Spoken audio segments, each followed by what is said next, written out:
off-wind sails on MPSs, asymmetrical sails, okay? Some people do go for aftermarket bowsprits to try and project the tack further forward. There's nothing wrong with that, as long as you are using it and you're going downwind, okay? Okay. The way that the head of your mast is designed is for off-wind sails or downwind sails. The head of your mast is not designed for reaching with asymmetrics. Okay. Okay, so sideways loads in the head of the mast is not been designed for that. So you've got to be a bit careful when you start reaching with powerful spinnakers.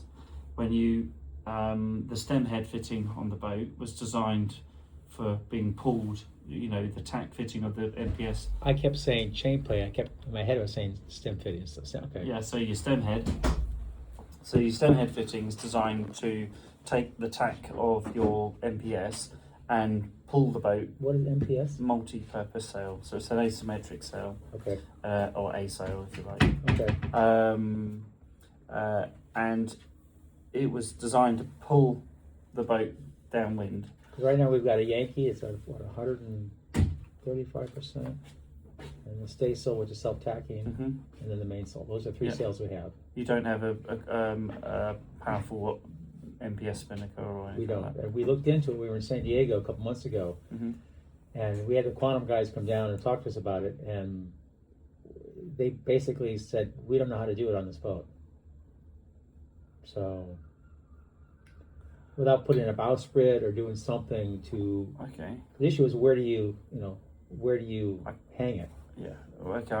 I can. So the pin, there's an anchor pin that goes through both or all three cheeks on the anchor stem head, and there's a hole there where you put a block. Yep. And the block is held up with a bungee to the pulpit. Okay. Okay. So, and you go through that tack block and then onto either a cleat or the windlass drum. Okay. Cause I have mounting points on the mast. I can hook up to. I have a crane. I can put another block on up there. So on top of the mast, you've got two cranes that will allow two blocks for spinnaker halliards. Yes. Yeah. So you've got those both two spinnaker halliards already set there. Yep. So then there should be two stainless eyes that hang down essentially. Yep. Yeah.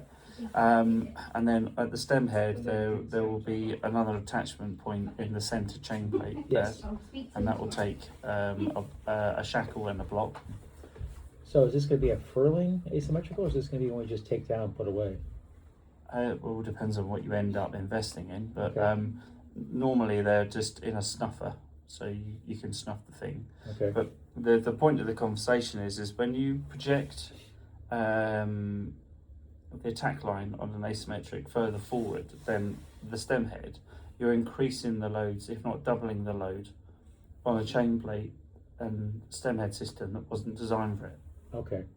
So there's nothing that is, if it's a true downwind sail and you're using it not to reach but to go downwind, broad reaching round to dead running, that's all fine. But the minute that you come back up to a true reach, the loads go through the roof on the stem head and the top of the mast.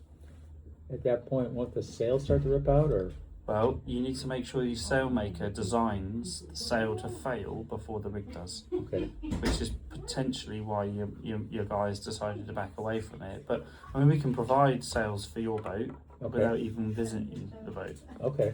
So we got the people that design the sails for your boat are still around. Could you consult on doing an ASIM for this boat too? Yeah, absolutely. Okay. Then it also may want to be of a fixed flexible stay type, so that you have a stay that is integral to it, so that the stay rotates, therefore the whole thing goes away. Okay. Because, I mean, Lisa was pushing hard for this, and we struck out with the Quantum folks, so, and then we had to go, then we came on Mexico. Okay. Well, I would really analyse when you're going to need a sail like that. Okay. You know, if you're sailing around the world together, okay, then I wouldn't be looking for big colourful sails, because you haven't got enough people to fix it when it goes wrong. Well, that's very true. And for us, it's the two of us most of the time inviting people to join us for different legs. Who may not be that familiar with the boat or the loads that are involved, or the ones that will join us, about 3/4 will be sailors, but not big boat sailors. Yeah. You know, we have 30, There's a difference. 35 footers, 40 footers, stuff like that. Yeah. So A lot of success can be had with twin head sails on these boats. Have you got one or two spinnaker poles? I have one.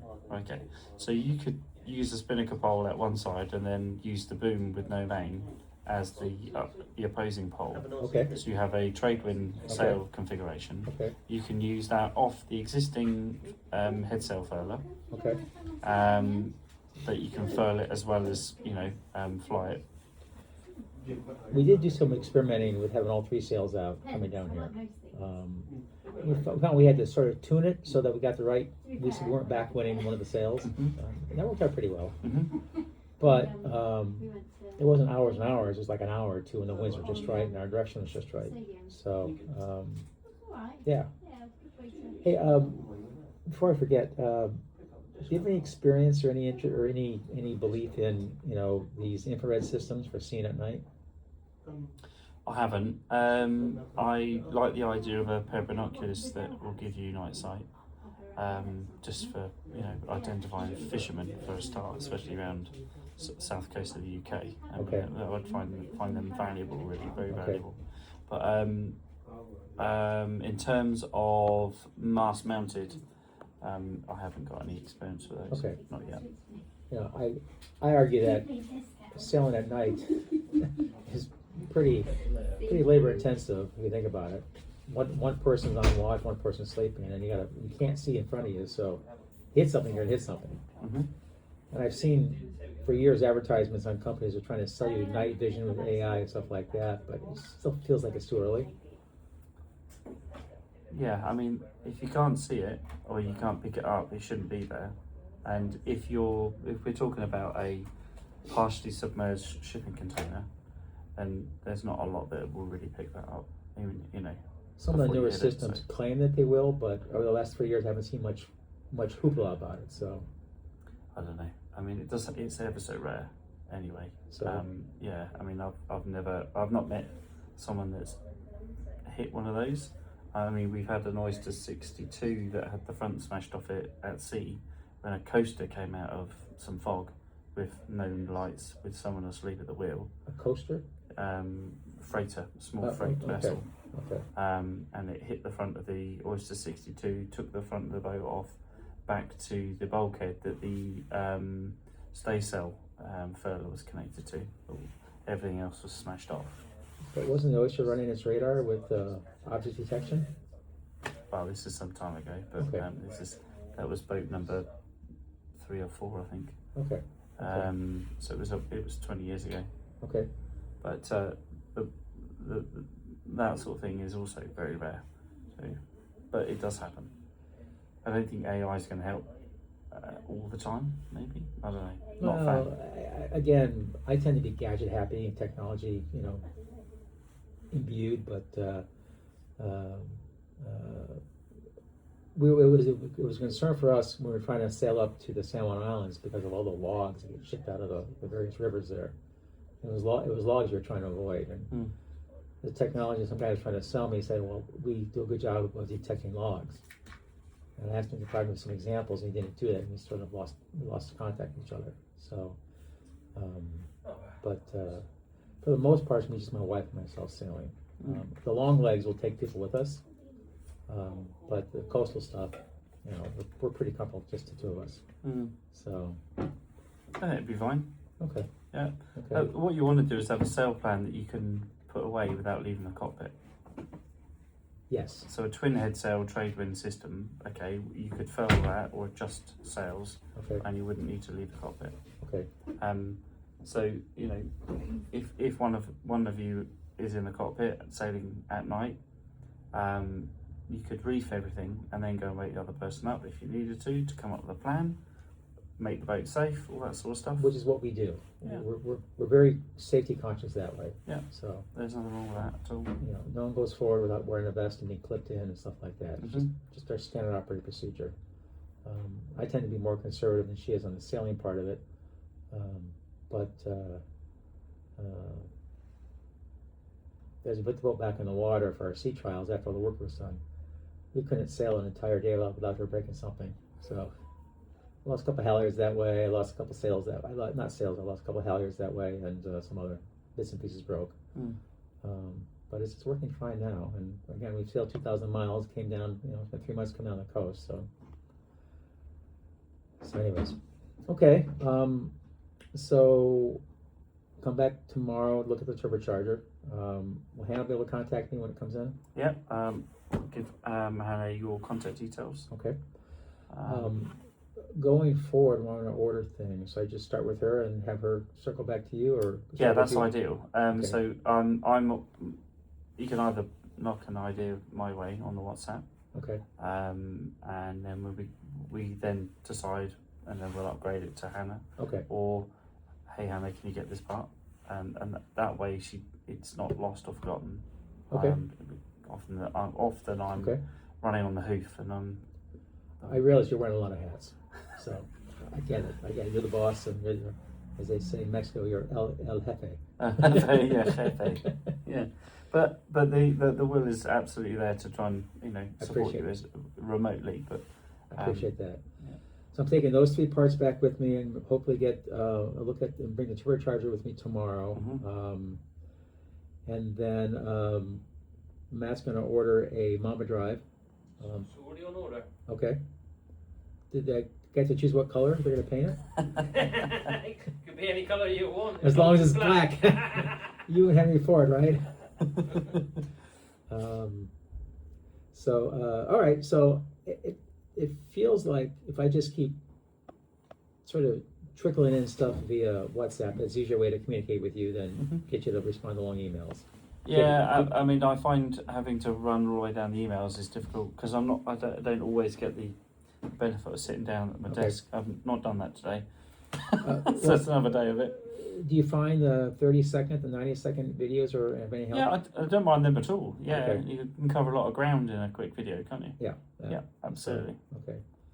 Okay. So any other things that you think I should be thinking about that I haven't mentioned today?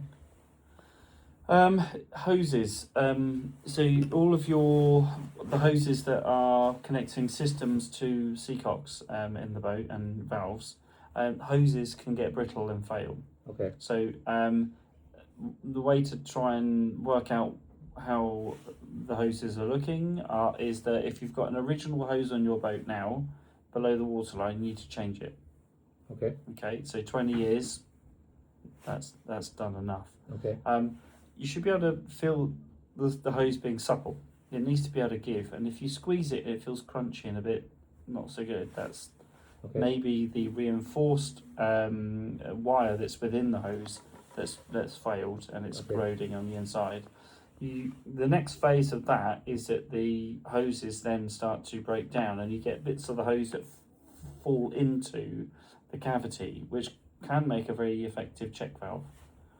I've experienced that on airplanes, so the inside collapses. Yeah. So and you get a bit that drops down when the flow gets enough, and it stops any flow, and then you reduce it, and it comes back up again. Yeah, nightmare to find it, but if you haven't changed a lot of the hoses below the waterline, start putting in place a program to do that. I'm gonna have to go back. I've got some pretty decent maintenance records. I'll go back and see what was done. So at least I have an idea of that. So, oil pressure on the Perkins. He put a couple little pieces of white tape on the gauges to kind of show what was normal. But at idle, after running the engine hard for 4 or 5 hours, oil pressure gets pretty low. Meaning it drops maybe a couple needle widths. Is that normal for a Perkins, or?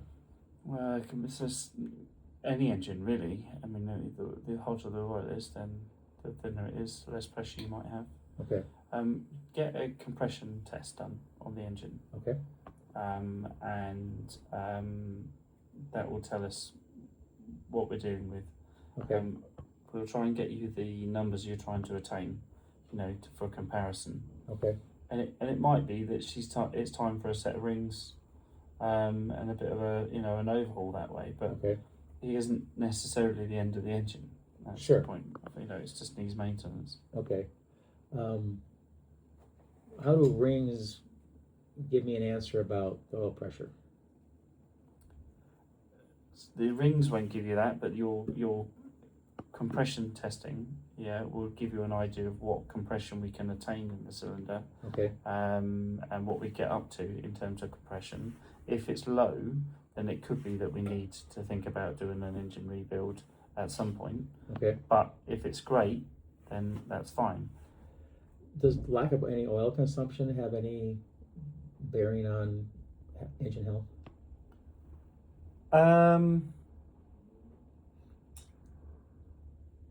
It can indicate that you don't have a worn oil control ring. When you're using the engine enthusiastically and you're looking over the back of the boat, what colour's the smoke? Is it like a bluey white? No. No. It's more of a greyish color. Okay, well looks like certain exhaust colour, doesn't it? So we're not, it's same as cars. If you're burning oil, it's like a blue-grey, isn't it? Yep. And if you've not got that, and you've got more of a meaningful exhaust colour, like it's combustion, or if you've got, let's say, if it's more black, then you start to look at turbo problems, because the turbo is not pushing you're over fueling effectively. Your turbo is defective, and that could give you more soot out the back. But Well, according to the turbo shop down in Mexico, they replaced the wastegate control because it had failed. Mm-hmm. So that's an example of burning too much fuel Mm-hmm. because it didn't pressurize it enough. Yeah. So, the mark on the tack says basically, run it at 1600 RPMs. Max is like 24. How often should I take it up to max? Every time you use it, every time the engine is switched on, I would exercise the engine's capabilities at full throttle. Okay. You're never really supposed to run for an hour at wide open throttle. Okay. But I kind of do a boat specific training here on stuff like this, and the point is that you need to understand the capability of the vessel at that time. Okay. When you're making the decision. Okay. And if it's been 2 months since you exercise the engine at full throttle, and there's a ship coming towards me, I can either accelerate here or decelerate. Sure. You need to know the capability of the vessel at that time when you make the decision. That makes perfect sense. So there's no reason why that vessel can't work at wide open throttle for 15 minutes.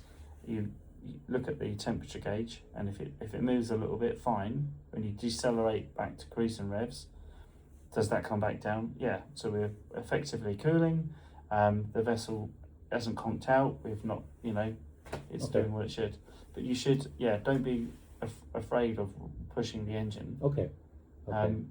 That's when it tells you, and with control conditions, it's got a problem. That makes sense. As an aside, on airplane engine certification, pistons, the certification requires you to run it at max power continuous for the entire rated life cycle. So my engines had to run it at max power for 1600 hours nonstop. So that's before it goes into commission. no for certification. Okay, yeah. So that was because when you take off, you always take off at max power. Yeah. And you're boosting it up to 39 inches of manifold pressure. And that's what my engines had to run at 39 inches for 1600 hours to meet certification requirements. Wow. But that's not car engines. And this Perkins, is it a Kubota block or something? I don't think it's a Kubota block. I don't even know what the block is. Somebody cracked off that it was a steady, Kubota. steady truck engine type lorry. Okay. I mean, people who know Perkins love them, but I haven't found many people in my part of the world that know Perkins very well. Yeah. No, it's a tractor engine, basically. Yeah, that was my understanding as well. So, yeah. Thank you for your time today. Really, really appreciate it. Yeah, no problem. And I I guess I'll hear from Hannah tomorrow on when the supercharger's around, and then take it from there. Sounds good.